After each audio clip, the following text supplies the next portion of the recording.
Right now, somewhere in the American Southwest, a data center the size of 3 football fields is pulling enough electricity to power a small city, so that a language model can help someone write a birthday card. That's not a joke.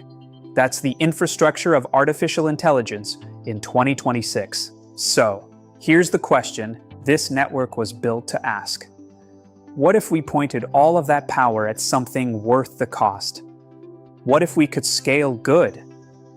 I'm Robert Domondon. This is the NIN Podcast. Let's get into it. Before we talk about what AI can do, we have to be honest about what AI costs. Because nurses know something that the tech world is still learning. You don't get to skip the risk assessment. The global data center industry consumed approximately 460 terawatt hours of electricity in 2022. By 2026, estimates put that figure approaching 1,000 terawatt hours annually, roughly equivalent to the entire electricity consumption of Japan. The water cost is less visible, but just as real. Google reported that its data centers consumed 5.6 billion gallons of water in 2022 alone. In communities facing drought, those data centers are not neutral neighbors. And then there are the jobs.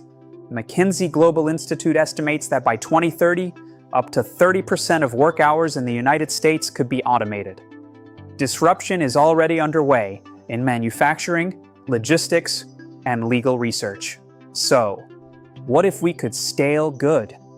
In clinical practice, we are trained to ask, what is the benefit to harm ratio, and who is accountable?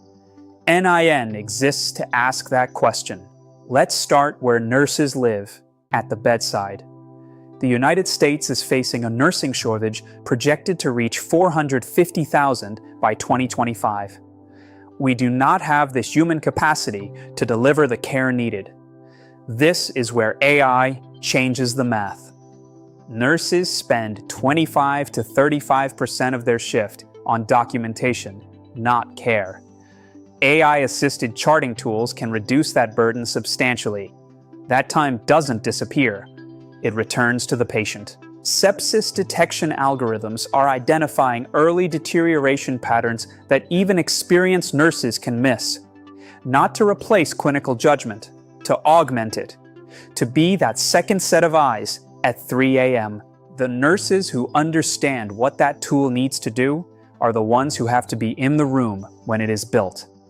That is why 40% nurse representation on AI governance bodies is not a wish. It is a patient safety requirement.